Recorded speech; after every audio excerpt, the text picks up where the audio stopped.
ìlọsíwájú ìlọsíwájú ìlọsíwájú a máa bá mi jù ú. Lákòókò tí ibi tí ẹ lò láti gbé mi dé lórúkọ Jésù á débẹ̀ á kọjá abẹ olùwà àjọ̀dún yìí àjọ̀dún ilé yìí àjọ̀dún àwọn ọmọ ọba yìí.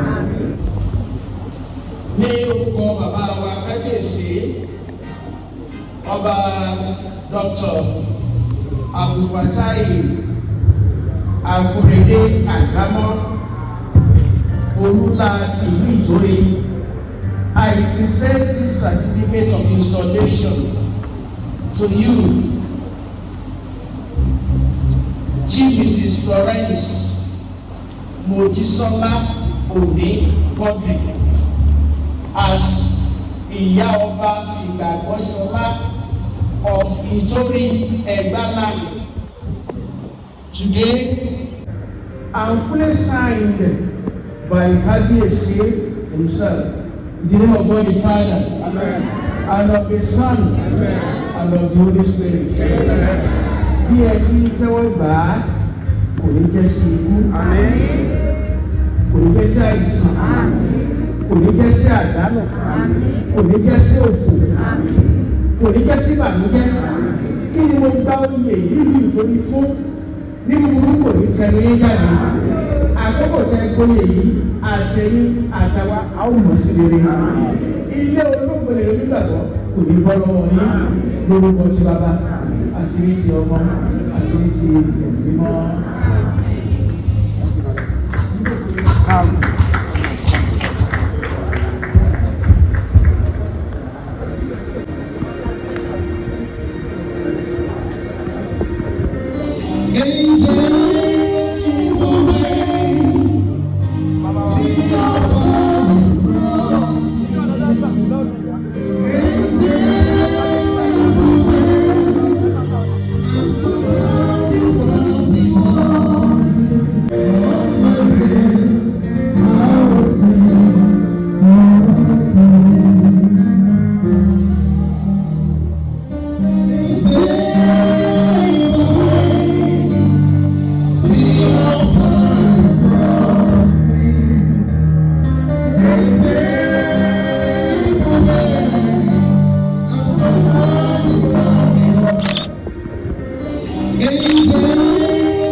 I'm going to hand over the mic to you.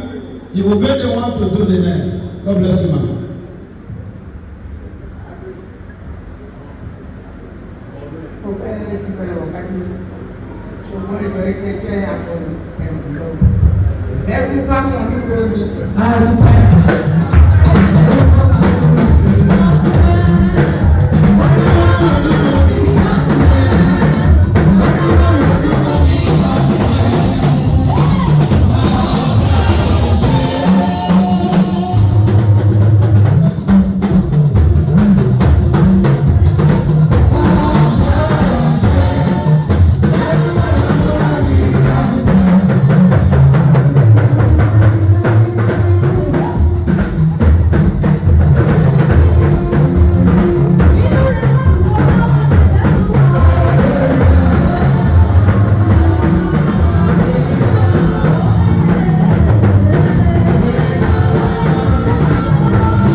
mo rí ọ̀pọ̀ ìyípadà ó dàbẹ̀ ní pé ṣe lẹ́mú mi lẹ sọ pé sí ìlú lágbára Ọlọ́run inú òwe tó tọ̀ kò ní kú.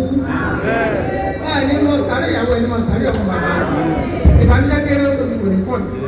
Bẹ́ẹ̀ ṣe múlù mi tó nínú àtùkà ní ìlú. Ẹ ṣe mo dúpẹ́ mọ̀ mọ̀ ní sá. Ṣùgbọ́n mo láì lómi gan. Mo máa ń yan Ọlọ́run gan. Gbogbo mọ́tò pátá orin ìgbàgbọ́ ló wà lórí. So ẹ jẹ́ kí n fi fẹ́ dá àwọn akọrin.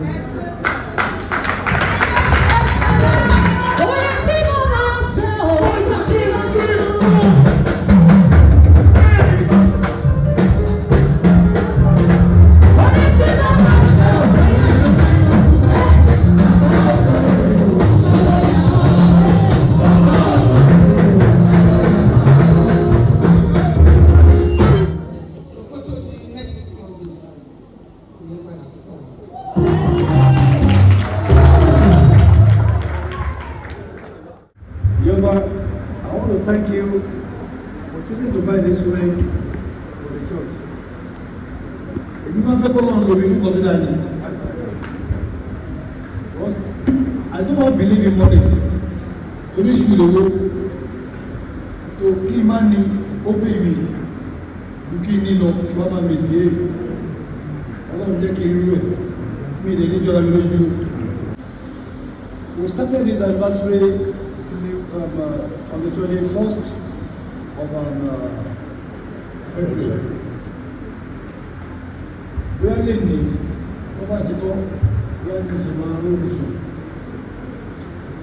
all the anniversary was about giving. We rolled out 2.5 million for the funerables at 25,000 naira each. About, I think 500 or more. We bought rice, we bought beans, we bought garri at 5 kg. We gave to about 500 people. We visited Stella Passenger Orphanage Home. We gave them the requested for generator and deep freezer. Say, we ọlọ́pàá fọ́ lẹ́rọ. Ó wọ́n ní lókè jẹ́ ọkọ̀ tó yí ọ̀gbẹ́ ní ẹ̀ṣẹ̀. Mi ò mọ̀ ọba tí mo mọ̀ gan àṣọ̀dé rẹ̀. Ìrẹsà lọ́tún tó wọ́n kọ́ ní fún mi, ọmọ mi. And ambassadors. Now, afẹ́ nìkan jẹ́ ìyá ni wúrà òkè. She stays in London. Ó wá pè mí láti lọ́nà pé kábíyèsí. Òun ti rí ẹjọ́ máa supply kí ní ẹ̀rù kí máa rà mọ́ kí ló supply ó ní nǹkan tá a fẹ́ gbé lọ síbẹ̀ ọlọ́gbọ̀n láti ṣe yóò. Before I know what is happening, the private in palace wọ́n ló okay, that is for the orphanage home. Why I'm just saying all this? If not God, nothing. Baba, ọmọ tó máa sí wọn kò lè ṣe ìdá tó mọ̀ ọ̀la. That is why I invest on humanity. In ICT Polytechnics, each time must sponsor 15 students. Ṣùgbọ́n wọ́n bá ṣe youth night, I can see that gbogbo wọn tá a ti ṣe lóore instrument yìí à ń lò láti ìjọba wọn lọ kó síbẹ̀. Lára àwọn tó sponsor ní ICT ní design to music and sound. All instrument ẹ̀sílẹ̀ ní èrè àzàlájú. Ẹ̀yìn lẹ́yìn máa súnmọ̀ ìjẹ́lẹ̀ rẹ̀ ní bẹ́ẹ̀rẹ̀ ní súnmọ̀ ìjẹba pọ̀ sí. Bí jù ilẹ̀. Pàdé èdè o. Mo tọ́ lọ́wọ́ ìgbà àdẹ̀kùgbà láti ọ̀rọ̀ tó ní wọ́n. Ojú akọrin dèbí. That should be about 10 days. That should be about, if it's 2 million times, 20 million. The boy took only 3 million from us. Wọ́n tún ní aníkàlùsì gbọ́dọ̀ owó ṣùgbọ́n ọmọ tó bá ń ṣe ìlú àfún olówó. That is how God works. Ẹni tó ń ṣoore ó múra sóre. Ẹni tó ń ṣèkà ó múra síkà. Atúrẹ́ àtìkà kò sí ìtúgbé. I have one of our chiefs here too. She came from London. They were joking, please come out. Everybody knows her as Egbaland. Thank you. And we're not Mama as well. I really want to thank you for giving us the grace to come in here. So, that's what I know. By the time I see this event there, we will do a my house to everybody. So once again, I want to say a very big thank you. You are joking. You have been wonderful. God has been using you. God will continue to use you for big things in life. Liberty, the last year, 2020. Always a farmer for Noah. She bought 100 grinding machine. She bought 100 of sewing machine. She bought 100 of milk freezers. She did three bowls. And often, I can't be sick. They don't so at the time, everything will fall into this. We don't struggle standing with God. Ọlọ́run ṣe gbogbo ọgbà ṣe fún ẹ̀tọ́ ọ̀nà mọ́re that's a problem, but we will continue to elevate the lives of our people. That's the turning point. We are starting here 20 years today. We started with the musical instrument. I want to say thank you. Georgie, say something on this. You know the fact? Tí wàá fẹ́ mi. Bákan ló fẹ́ mi. Ní gbogbo ẹ̀yìn àfà, mo kí bàbá mi. Gbogbo ẹ̀yìn olóyè mi àti gbogbo àwọn ọkùnrin tó wà lórí ìjókòó. Adúpẹ́ fọ́lọ́run bá tó jẹ́ kọjọ́ ìlú ṣe ṣe. Ẹ̀jẹ̀ ṣàpọ́nlé bàbá mi. Ìdígbà yín lákòókò púpọ̀. Kábíyèsí jẹ́ bàbá dáadáa. Yàtọ̀ sí pé kábíyèsí jẹ́ ọba nílùú Ìtori, òbí ni kábíyèsí. Ṣóyè yín ẹ mọ̀ pé òbí ni àti òwò ni ó ṣe kókó gan yàtọ̀ sí pé yàn jọba lórí ìlú. Bàbá wa extremely caring. When I say he is òbí, kábíyèsí is very fatherly. He looks after everybody. Ó lè gbé ṣòro kọ̀ọ̀kan déwájú kábíyèsí korojú kúrò níwájú wọn. Níwọ̀n gba ọdún díẹ̀ sẹ́yìn tí mo mọ kábíyèsí, I will tell you pé ìyàtọ̀ dé bá ayé mi ní gidi gan. Bàbá lè rò pé àwa kó nǹkan ẹ̀bùn wá sílùú Ìtori. Àwọn èyí táwa ń gbà gẹ́gẹ́ bí nǹkan àgbà lọ́wọ́ kábíyèsí ó ju gbogbo ẹ̀bùn yẹn lọ. Bàbá àmàrí yín bá. He is a blessing to the world. He is a blessing to the entire Egbaland. He is a big, virtuous blessing to you to be as well.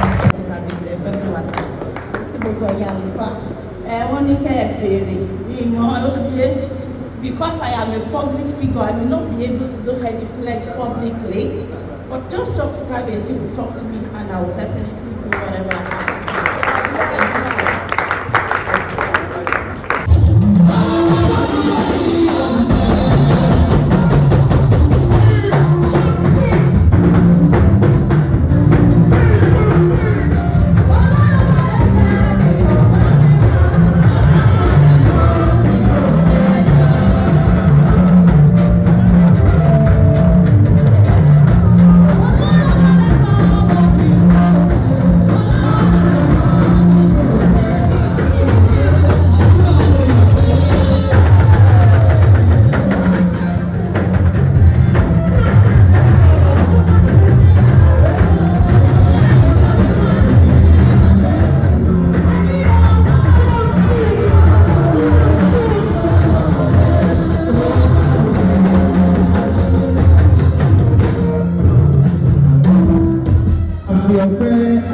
lórúkọ rẹ aṣọ kó o ṣe ọlọ́run wa torí pé o jẹ́ kí ọjọ́ òní kó wá sáyé Adé ọba fún ayọ̀ tí o fi sí ọmọ rẹ lọ́jọ́ òní fún ipò ọlá ipò ẹ̀yẹ tí ìwọ náà ń pè wọ́n sí. Wọ́n ti wá Olúwa pẹ̀lú ọpẹ́ lọ́wọ́ wọn, ayọ̀ lọ́kàn wọn àti gbólẹ́sẹ̀ wọn. Mo súre fún yín lónìí kó lóa kó tẹ́ ọgbà ọ̀rẹ́ yín, kó lóa kó tẹ́ ọgbà yín, kó lóa kó bùkún fún yín.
Àgbáyé kódà àbíkẹ́ jagaba nǹkan ẹ̀rí tó kàn fún àmọ́ oyè ìlú oyè ṣọ́ọ̀ṣì kò nílò ni ó máa jẹ́ kò ní dọ̀la àdúrà wo ni oyè àmọ́rí o. Adé o adé o adé o adé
Thank you for coming, everybody.